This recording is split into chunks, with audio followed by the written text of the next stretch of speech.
नमस्कार साथियों, एक मैंने वीडियो डाला था मुनगा की हार्ड प्रूनिंग के बारे में, हार्ड कटिंग के बारे में, और हमने उसमें बात की थी कि किस तरह से आपको हार्ड प्रूनिंग करनी चाहिए। अगर आपने वो वीडियो नहीं देखा तो ऊपर आई कार्ड में आपको लिंक मिल जाएगा।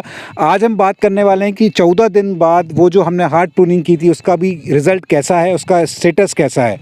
और आप लोगों के कई सारे डाउट्स थे, कई सारे सवाल थे इस मुनगा की प्रूनिंग के बारे में, कटिंग के बारे में, उस पर भी आज हम बात करने वाले हैं। तो मेरे पीछे आप जो मुनगा का पौधा देख रहे हैं, इस मोरिंगा की हमने हार्ड प्रूनिंग की थी 14 ये हमने की थी 15 मई को। आज है 29 मई। 15 मई को हमने इसकी प्रूनिंग की थी। 14 दिन के अंदर आप देख सकते हैं कितनी अच्छी ग्रोथ इसकी हुई है।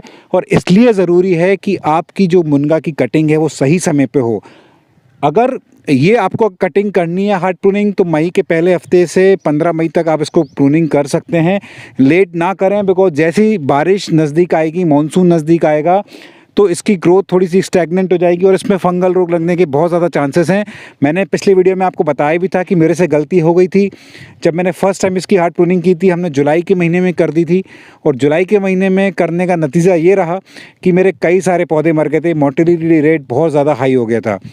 तो उस गलती से मैंने सीखा था, और पिछले साल भी और इस साल भी हमने इसकी प्रूनिंग बिल्कुल सही समय पे की है। और आप देख सकते हैं कितना इसका एक लश ग्रीन टेक्सचर है, कलर है। और अभी हम इसमें क्या करने वाले हैं कि करीब 1 महीने बाद या 1.5 महीने के आसपास हम इसकी फिर से एक बार एक माइनर प्रूनिंग करेंगे। ज़्यादा हम सिर्फ ज़्यादा हार्ड प्रूनिंग नहीं करेंगे, और ऊपर की जो ब्रांचेस जा रही हैं उसको हम हल्का सा उसका टिप काट देंगे, और इसको फिर से एक अम्ब्रेला यानी एक छत्रक का हम शेप देने की कोशिश करेंगे, ताकि इसकी हाइट ज़्यादा ना बढ़े और इसकी जो फलियाँ लगें वो अप्रोचेबल हाइट पे हो, और हम उसको ईज़िली प्लग कर सकें, ईज़िली इसको हार्वेस्ट कर सकें। और क्योंकि जब इसकी अगर आप प्रूनिंग नहीं करेंगे टाइम पे, तो इसकी हाइट बहुत ज़्यादा बढ़ जाएगी। कई साथियों ने पूछा था कि इसकी प्रूनिंग कब करनी है, तो मैंने आपको बताया कि इसकी हार्ड प्रूनिंग अगर आपको करनी है, जैसे ही आपकी हार्वेस्ट हो जाए, आपकी करीब फरवरी मार्च में आपका इसका हार्वेस्ट चलता रहता है, तो वो हार्वेस्ट करने के बाद आपको अप्रैल एंड में या मई फर्स्ट वीक में या 15 मई तक आपको इसकी हार्ड प्रूनिंग करनी है। अगर आप नया प्लांटेशन करने जा रहे हैं, यानी अगर आप जुलाई में अभी नया प्लांटेशन करने जा रहे हैं, तो उसमें आपको किस तरह से प्रूनिंग करनी है। जैसे आपका प्लांटेशन करीब 45 दिन का हो जाए, तो आपको 2 फीट के ऊपर उसकी ऊपर की जो टिप है उसको काट देना है, ताकि उसकी ग्रोथ वहाँ से रुक जाए और साइड ब्रांचेस ग्रो करना चालू हो जाएं। और जब आपकी साइड ब्रांचेस करीब 2 फीट की हाइट लेंथ की हो जाएं, तो उसको भी आप उसका टिप आप काट सकते हैं। तो इस तरीके से आपको रेगुलरली बीच बीच में उसको शेप देना है, और जब आपका प्रोडक्शन चालू हो जाए तो आप उसको हार्ड प्रूनिंग आपको 1 साल बाद यानी अप्रैल मई के आसपास आप उसकी हार्ड प्रूनिंग कर सकते हैं। तो ये स्टेटस है। मैं आपको एक और पौधा आपको दिखाता हूँ, दूसरे पौधे की क्या स्थिति है।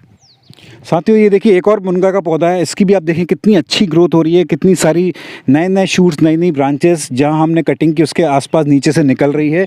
तो ये एक और एग्जाम्पल है कि आपकी प्रूनिंग किस समय की जानी चाहिए और किस तरह से की जानी चाहिए। तो आप देखिए यहाँ हमने कटिंग किया था, यहाँ हमने ताज़े गोबर का लेप लगा दिया था इस पॉइंट पे। तो यहाँ से इसकी ग्रोथ स्टॉप हो गई है, और यहाँ से आप देख सकते हैं साइड ब्रांचेस निकलना चालू हो गई हैं। थोड़ा सा अगर आप क्लोजअप दिखा सकें सुरेंद्र, आप देखिए ये यहाँ से हमने इसकी कटिंग की थी, यहाँ हमने एक ताज़े गोबर का लेप लगा दिया था, और आप देख सकते हैं साइड से कितनी सारी नई नई ब्रांचेस इसमें से निकल रही हैं। तो ये फ़ायदा है हार्ड प्रूनिंग करने का। और इस बार हम इसकी हाइट ज़्यादा हम बढ़ने नहीं देंगे, करीब 8 फीट तक की इसकी हाइट रखेंगे, और उम्मीद है इससे हमको बहुत अच्छा प्रोडक्शन मिलने वाला है। और अगर अभी भी आपके कुछ सवाल रह गए हैं मुनगा की प्रूनिंग के बारे में, तो आप प्लीज़ कमेंट बॉक्स में अपने सवाल पूछ सकते हैं। इसी नोट पे मैं आपसे विदा लूँगा। बहुत बहुत धन्यवाद।